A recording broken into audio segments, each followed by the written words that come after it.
Muchas gracias. Muy buenas tardes, doctor Raúl Ávila Ortiz. Sea usted bienvenido al Senado de la República. Ya conoce el procedimiento, hasta 5 minutos para presentar su programa de trabajo, ideas, conceptos, lo que desee manifestar. Después de ello, si así lo deciden los senadores de la República, podrán hacerle una serie de preguntas, de cuestionamientos. Adicional a esto, le pediremos que de la urna que está a su mano derecha tome una de las preguntas que nos ha hecho llegar la sociedad civil organizada, le dé lectura de manera inmediata y luego en bloque que pueda contestar todas ellas en el orden que usted desee. Bienvenido y tiene el uso de la palabra. Muchísimas gracias, presidente. Muy buenas tardes. Agradezco al Senado de la República la hospitalidad. Desde luego, saludo a los integrantes de las Comisiones Unidas aquí presentes.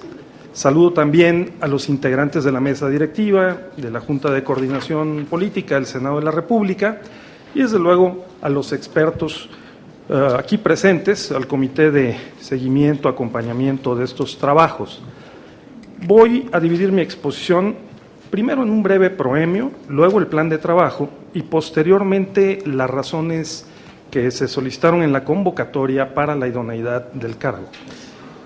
En cuanto al proemio, me gustaría enfatizar que el derecho de acceso a la información pública y la protección de datos personales, por supuesto, la organización de archivos, se inscribe en el proceso de transición democrática en que el país ha embarcado desde hace 35 años por lo menos y que ha visto pasar, entre otras, algunas oleadas de reformas constitucionales y legales en el tema de los derechos civiles, toda la red de los ombudsman mexicanos, la Comisión Nacional y las comisiones estatales en los años 90, y luego a los institutos federal y locales electorales en el tema de los derechos político-electorales.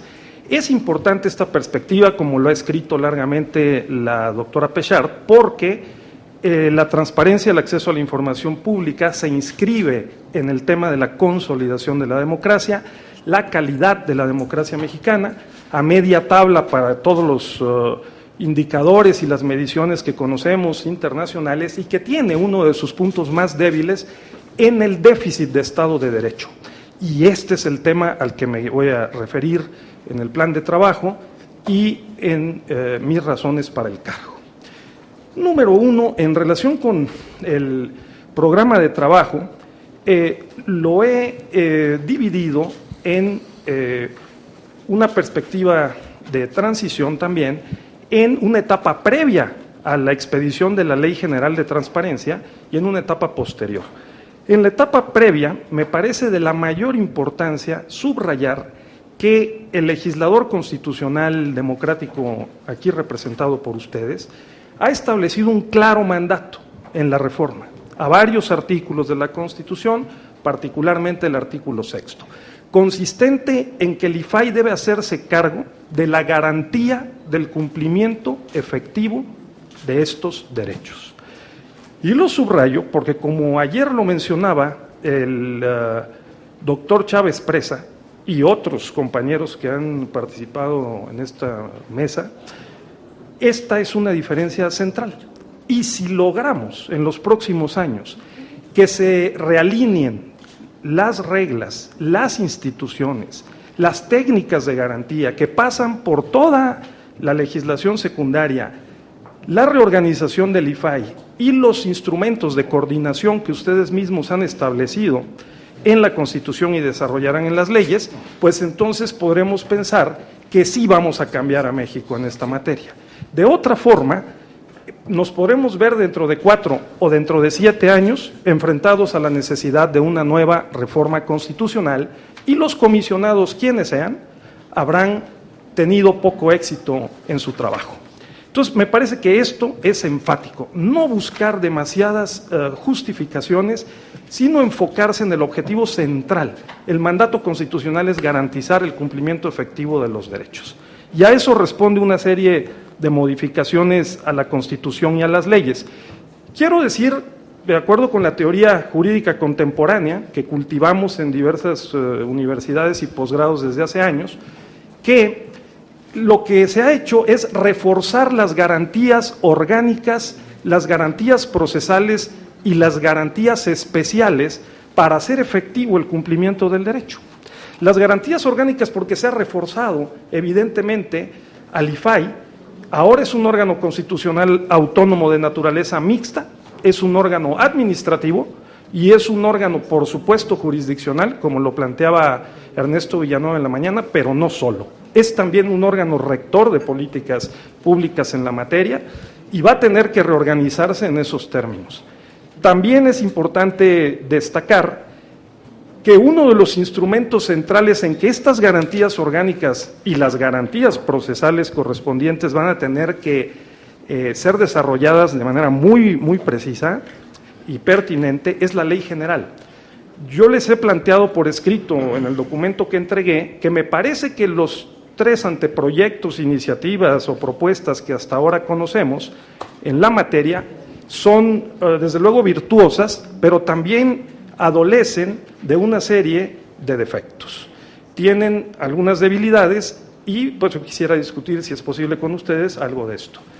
Primero yo quiero apuntar que ya se demostró con la presentación esta mañana de Luis Moya, que este derecho, por ser un derecho humano universal y no solo un derecho político democrático, como establece la sentencia original de la Corte Interamericana de Derechos Humanos de Claude Reyes, este derecho, al ser un derecho humano universal, nosotros en México lo interpretamos desde hace años como, digamos, genérico para menores, para adultos, ciudadanos y no ciudadanos, incluso sin necesidad de identificarse en la solicitud ni en el recurso de revisión. En la mañana me parece que vimos uno de los problemas, que esta característica que si pervive en la ley general la seguirá produciendo, tiene para todos los efectos. Entonces, la hago notar porque hasta ahora las 3 leyes generales en las solicitudes y en los recursos de revisión solo piden un nombre, pero no la acreditación de ninguna identidad. Bueno, esa es una. Segunda, el tema de la flexibilización de los plazos. Muchas veces el diablo no está en los detalles, sino en lo básico. Es tan grande la legislación que desde Maquiavelo hasta Cioran, ¿verdad?, en nuestros días, se ha sostenido que la hiperlegislación puede provocar la microeficiencia. Es decir, una legislación muy grande, muy densa, puede provocar una eficacia menor.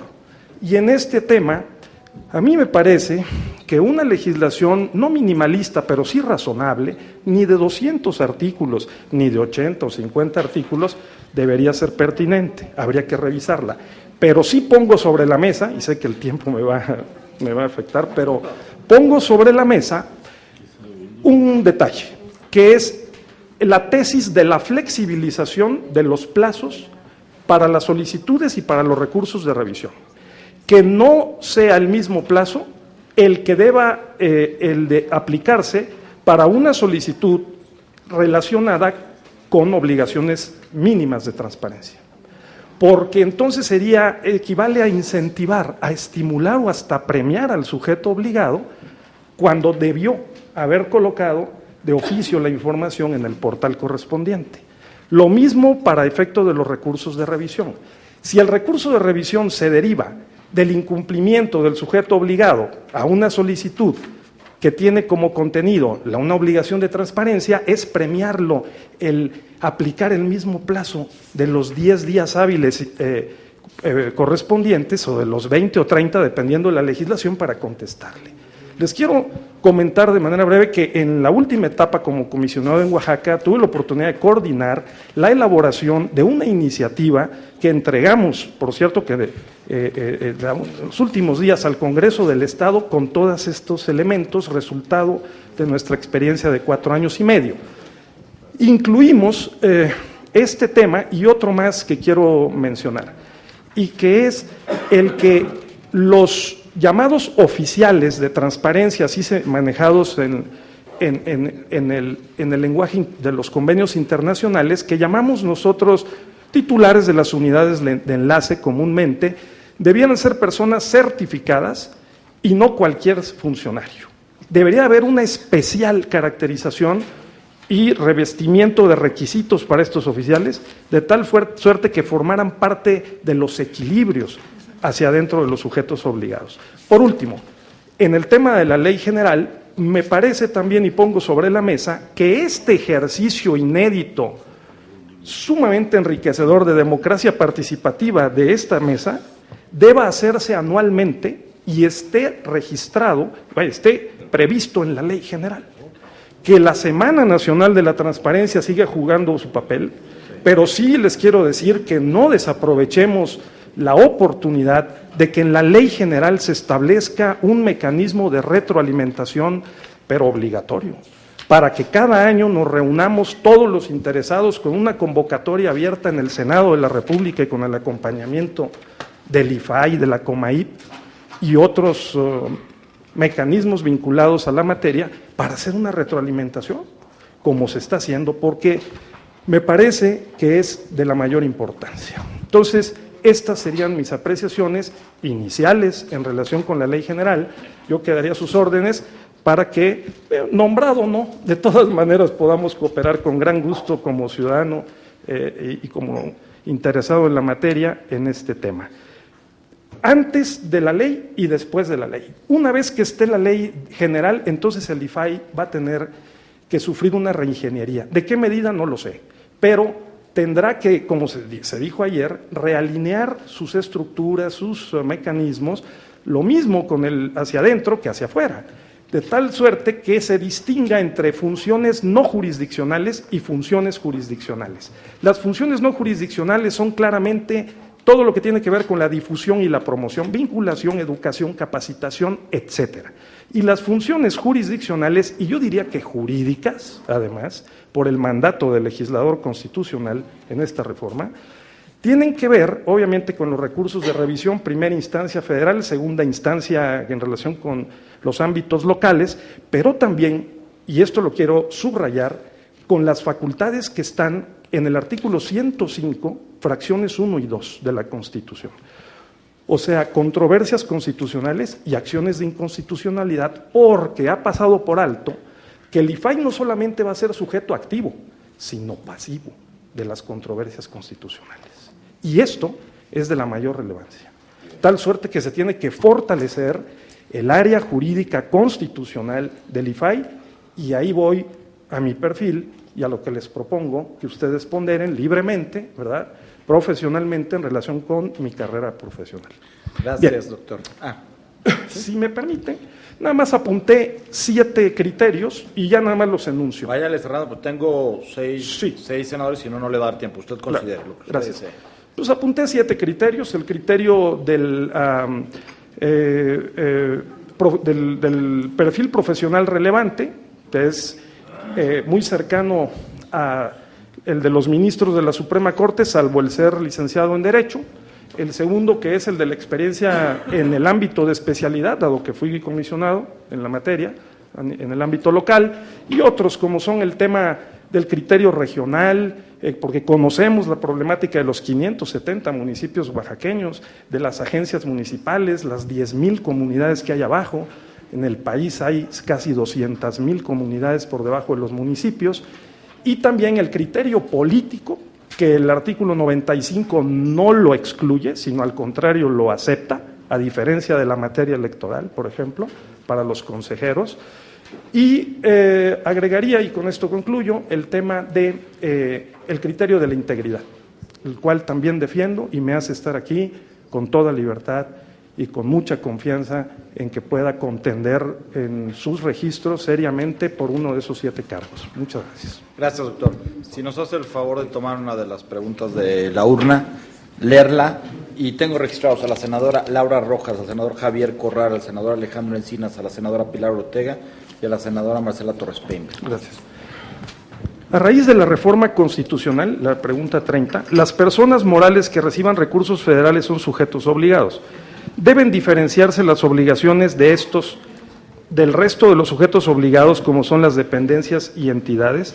¿Cómo debe ejercerse el derecho de acceso a la información respecto de las personas morales que reciban y ejerzan recursos públicos? Muchas gracias. Senadora Laura Rojas.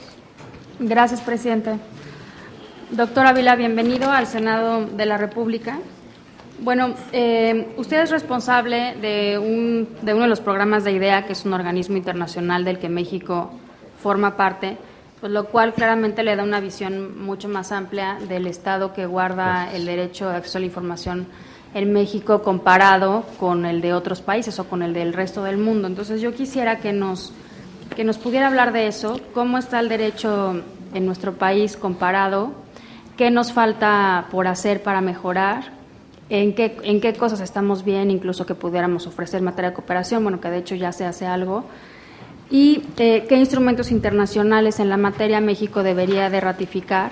Y finalmente un comentario muy breve sobre el asunto de los viajes, que ha sido muy polémico, bueno, que es muy polémico no solamente en el IFAI, sino en general en la administración pública, en el Poder Legislativo, sobre qué criterios, me parece que se ha satanizado los viajes y creo que también es parte de la rendición de cuentas y que hay que explicar cómo, cuándo y por qué hay que viajar. Gracias. Gracias. Senador Javier Corral. Bienvenido al Senado de la República. Usted ha ofrecido auxiliar al Congreso en la elaboración de una ley general de acceso a la información. De alguna manera está en la exposición, en la propuesta. Con base en una idea así, y toda vez que el IFAI se convierte en un órgano nacional, un tránsito de lo federal a lo nacional, ¿qué criterios o qué planteamiento en lo general, si se puede decir así, usted propondría para distribuir competencias? ¿O qué medio de coordinación plantearía desde el IFAI con relación a estados, municipios y sobre todo esas miles y miles de comunidades que están abajo de los municipios? Gracias. Gracias, senador Corral. Senador Alejandro Encinas. Muchas gracias, senador Escudero. Doctor Raúl Ávila Ortiz, muchas gracias por su participación. Sea bienvenido al Senado. Bueno, yo sinceramente creí que hace un rato iba a solicitar usted la palabra por alusiones institucionales, porque indudablemente en la intervención del anterior ponente, José Manuel Victoria Mendoza, fue profundamente crítico del desempeño del Instituto de Acceso a la Información en el estado de Oaxaca.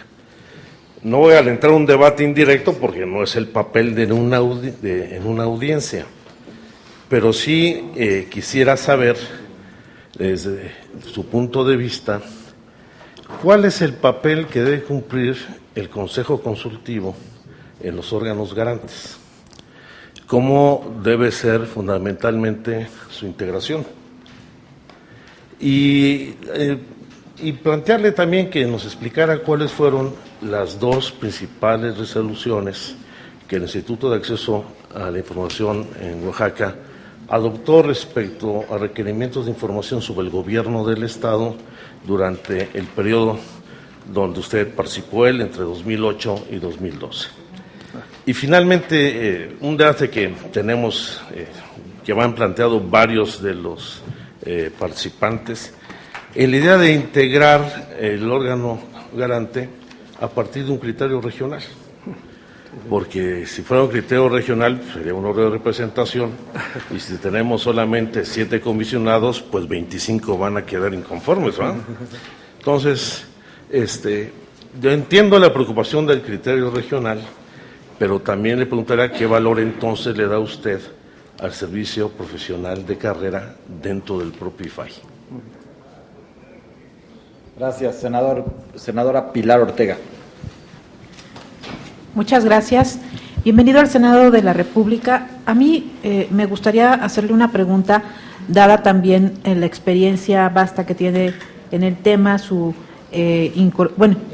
vinculación con el órgano garante en el estado de Oaxaca y además su propio proyecto de trabajo en donde en varios planteamientos alude a la construcción de una nueva ley general. Y en ese sentido, uno de los temas relevantes de la reforma constitucional fue justamente la ampliación de los sujetos obligados. ¿Usted considera que en la Ley General de Transparencia se debe de generar una precisión de cuáles son los sujetos obligados directos y cuáles son los indirectos. Se debe de precisar de manera exhaustiva cada uno de ellos y por qué, y cuál sería la diferencia sustancial entre uno y otro para efectos de su regulación en la ley. Muchas gracias por sus respuestas. Muchas gracias. Senadora Marcela Torres Peimer.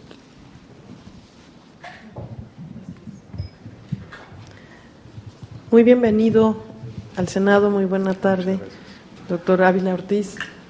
Es un gusto tenerlo aquí y bueno, desde luego que mi pregunta no iría en cuestión de conocimientos que dan, bueno, muy impresionante su currículum, tampoco de la experiencia, porque es una experiencia acreditada. Sin embargo, quisiera yo que nos pudiera decir 3 características personales que le gustaría ver en sus compañeros en caso de que usted resultara electo para este cargo. Muchas gracias. Gracias, senadora Torres Peimer. Doctor, ahora sí si es tan amable de la respuesta en bloque en el orden que usted desea hacerlo. Bien. Quizá en el orden en el que fueron planteadas. A la senadora Laura Rojas, en relación con IDEA Internacional, el Instituto Internacional para la Democracia y la Asistencia Electoral, que es un organismo internacional intergubernamental con 27 países miembros y Japón como observador, que tiene direcciones regionales en los 5 continentes, una en América Latina y el Caribe, y que se dedica a la promoción de la democracia sustentable, eficaz y legítima por todo el mundo. Tengo el honor de coordinar el programa México-Centroamérica desde el Instituto de Investigaciones Jurídicas de la UNAM, que lo alberga, y por lo tanto sí, efectivamente, trabajar con Centroamérica, sobre todo el norte, el Triángulo Norte, Honduras, Guatemala y El Salvador, ciertamente en el ámbito electoral, pero también con el eje transversal de la transparencia y el acceso a la información pública. Fundamentalmente con los organismos electorales, los partidos políticos y los congresos, tratando de fortalecer, en este caso para nuestros efectos, el tema de la transparencia. IDEA Internacional tiene 4 grandes programas: partidos políticos, parlamentos, procesos electorales, democracia y desarrollo, desarrollo constitucional, y 3 programas transversales que son seguridad y democracia, género, que es una de nuestras prioridades, y desde luego diversidad, o sea, grupos indígenas. Luego, lo que tenemos es pues mucha vinculación con el tema de la Carta. Perdón que lo interrumpa. Sí. O sea, la pregunta no era sobre el trabajo que hace IDEA, sino más bien sobre el estado del derecho a acceso en México comparado con otros países, instrumentos internacionales que nos faltan. Muchas gracias. Correcto, iba para allá, sí, con todo gusto, claro. Muy bien.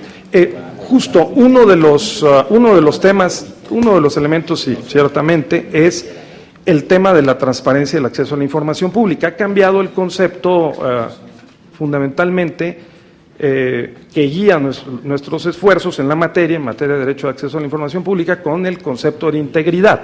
Ahora, este concepto pues es abarcante, desde luego tiene un componente ético. En el tema del derecho de acceso a la información pública, México claramente en términos de legislación ejerce un liderazgo, lo sabemos.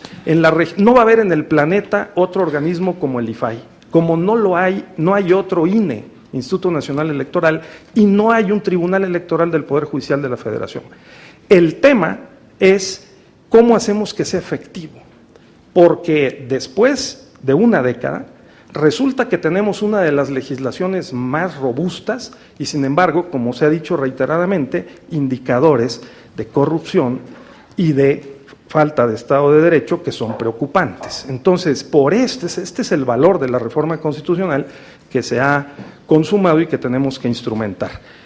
En términos de los instrumentos internacionales, ciertamente tenemos desde la Declaración Universal, el Pacto, como lo sabemos, ¿verdad?, de Derecho Internacional de Derechos Civiles del 66, tenemos la Convención Americana de Derechos Humanos, la Carta Democrática Interamericana, que son garantías supranacionales de carácter normativo para el ejercicio del derecho. Y me parece que estamos bastante bien en la materia en México. este paso que hemos dado en 2011 de introducir el control de convencionalidad es importantísimo, es otra garantía para la efectividad del derecho, y me parece que el IFAI y los órganos garantes locales convertidos en órganos constitucionales lo tendrán que ejercer, porque además es un mandato constitucional. Si le parece bien, senadora, me paso al tema de los viajes. Yo tuve la ocasión durante 6 años de coordinar la Oficina de Asuntos Internacionales del Tribunal Electoral del Poder Judicial de la Federación. Por lo tanto, me tocó acreditar al tribunal para las elecciones presidenciales del 2000, la alternancia presidencial, y de 2003, pues todo el trabajo con los visitantes extranjeros. Y también que los magistrados y los consejeros, la integración, por cierto, de la doctora Pechar con el consejero Goldemer y los magistrados de la PESA, Orozco, Gesto, etcétera, de la Sala Superior, él precisamente ver el tema de los viajes, y dejé un legado que a la fecha se sostiene en el tribunal. Cada viaje tiene que ser dictaminado, tiene que haber un dictamen justificado, lo cual se hace a la fecha con agenda publicada por parte de los magistrados de la Sala Superior del Tribunal y de todo funcionario del Tribunal. Entonces, a la petición, a la solicitud o a la propuesta, el área correspondiente del IFAI tendrá que proponerle al Pleno del IFAI un dictamen para justificar la pertinencia y hasta el costo del viaje. Y luego tendrá que haber muchísima transparencia, máxima transparencia, para que esos términos que fueron dictaminados se cumplan. Ahora, por supuesto, el país y la institución tiene compromisos internacionales. México es un líder cada vez más en la materia de acceso a la información y tiene que cumplir con esos compromisos. Pero de eso al turismo transparente internacional, creo que sí habría una distancia y yo no estaría de acuerdo, ¿no? Entonces, creo que hay instrumentos de garantía también para poder regular este tema. ¿Le he contestado? Sí, muchísimas gracias. Al senador Javier Corral, sí quiero enfatizar que las 2 reformas constitucionales, la electoral y la de transparencia, han creado, aunque no se diga expresamente, 2 autoridades nacionales, como bien lo mencionó. La Autoridad Nacional Electoral, porque el Consejo General del IFE va a nombrar a los consejeros electorales, quienes no deberían de temer el que los van a evaluar, sino más bien que se van a incorporar a un servicio profesional nacional para tener una fuerza mayor para realizar sus funciones. Y en materia de transparencia, ustedes han creado, los legisladores constitucionales, una Autoridad Nacional de Transparencia. Esa Autoridad Nacional de Transparencia se expresa en el Sistema Nacional de Transparencia y Rendición de Cuentas. Hay claramente el mandato de que se coordine el IFAI con los organismos que ya sabemos, ¿no? En la materia, archivos, anticorrupción, INEGI, y la COMAIP. Esta construcción es una garantía especial en la materia porque expresa un federalismo funcional. Ese federalismo funcional supone que la autoridad nacional que se ha creado tenga que hacer efectivo el derecho. No hay para dónde hacerse. La única diferencia será la voluntad de los comisionados, del cuerpo del servicio profesional tan valioso que tiene el IFAI y que ha construido en estos años con recursos del erario nacional, con los organismos garantes de las entidades federativas para hacerlo efectivo.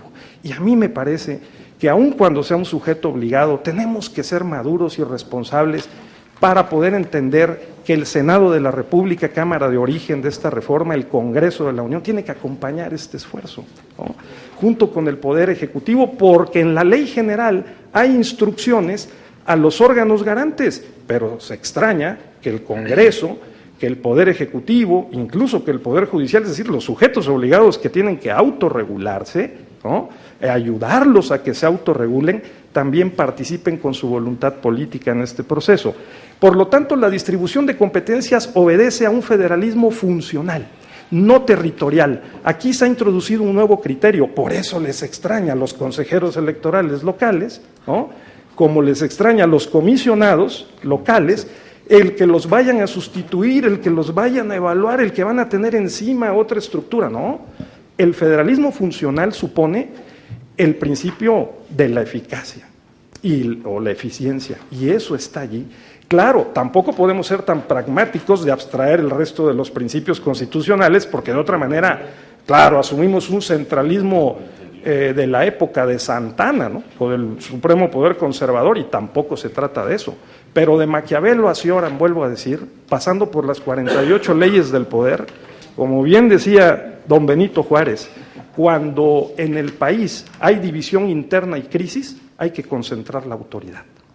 Y esto es lo que estamos haciendo. Yo creo que esto bien manejado, un federalismo funcional, puede dar resultados, y senador Corral, aquí me detendría, ¿verdad?, pero sí echar luz al tema de las casi 200,000 comunidades submunicipales y las 10,000 que tiene Oaxaca, porque sí creo que así como en el año 2002 no se le otorgó el carácter de sujeto de derecho público a los pueblos y comunidades indígenas, por lo cual luchamos desde el ámbito de derecho y cultura, 10 años después tenemos el problema de las autodefensas, por no haber empoderado jurídicamente a los pueblos y comunidades que debieron estar legitimados para presentar controversias constitucionales cuando no recibían los recursos o el apoyo. Cometeríamos un error si en esta materia no incorporamos con una política a través del Sistema Nacional de Transparencia y los estados de la República a los pueblos y comunidades indígenas. Eso es. Luego está el tema del estimado senador Encinas en relación con el Consejo Consultivo. Nada más, doctor, vaya viendo que le faltan 3 respuestas y la otra, porque ya está sobre el tiempo. Sí, entonces... sí, perdón, sí. No, va bien, nada más vaya midiendo. Sí, bien.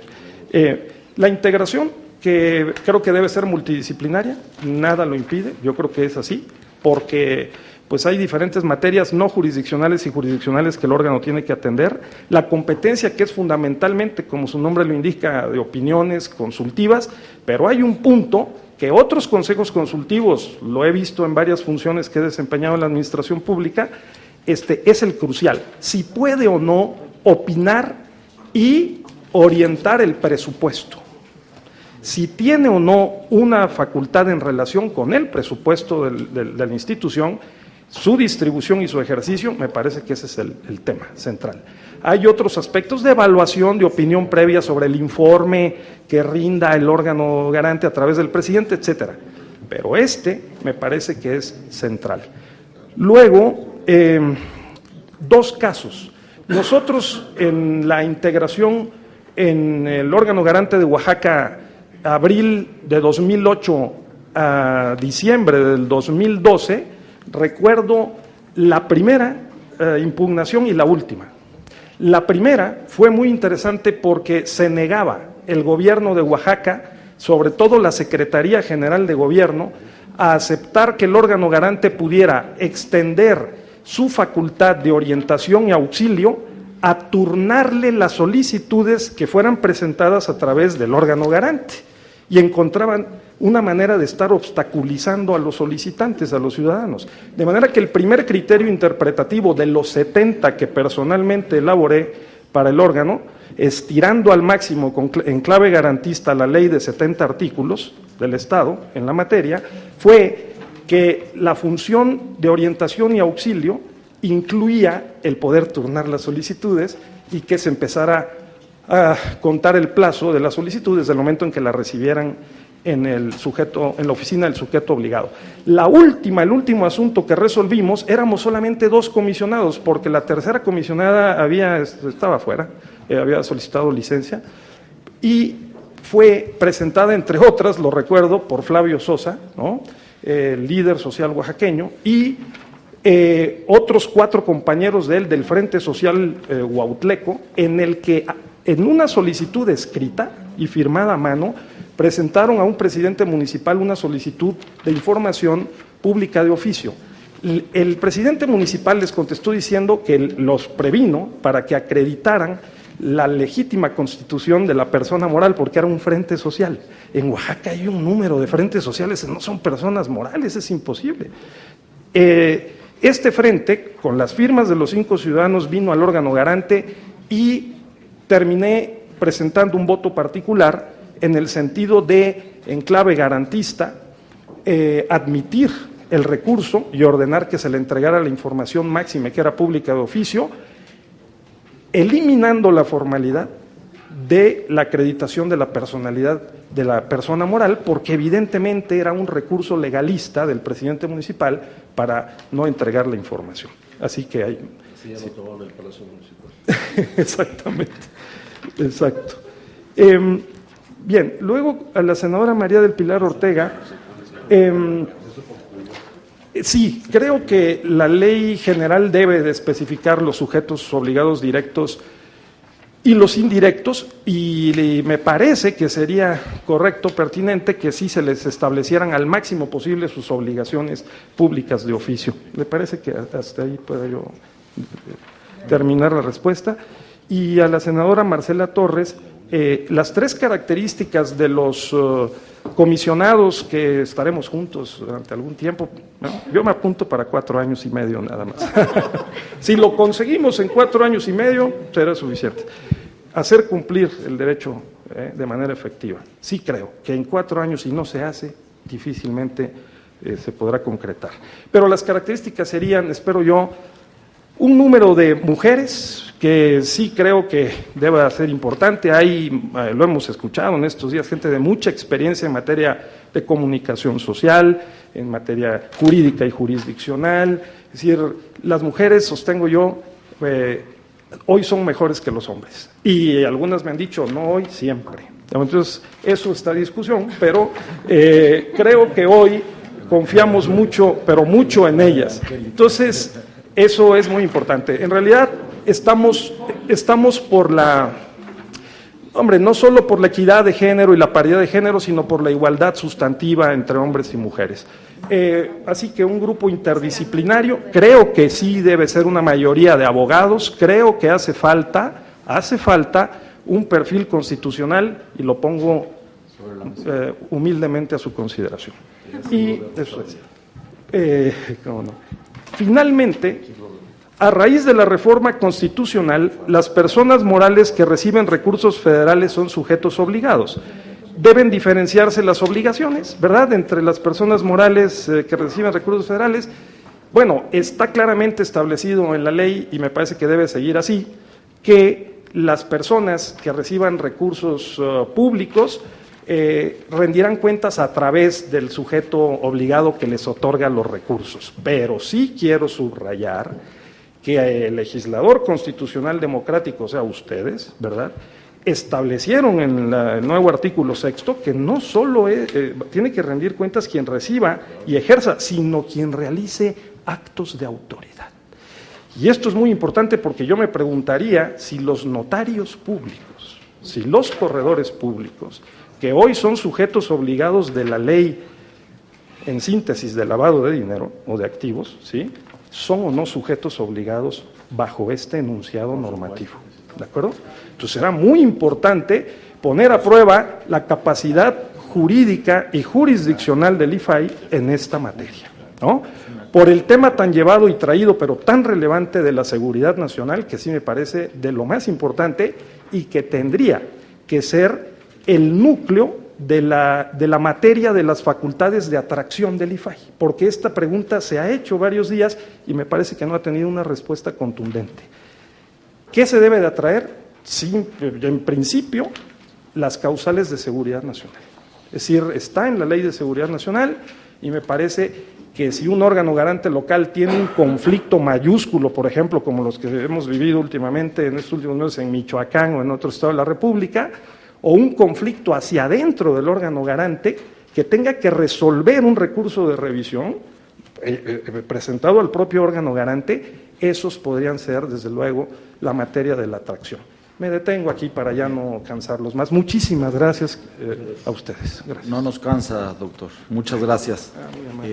El Senado de la República le agradece que se haya inscrito en esta convocatoria pública y abierta, y le agradece también que haya estado con nosotros esta tarde.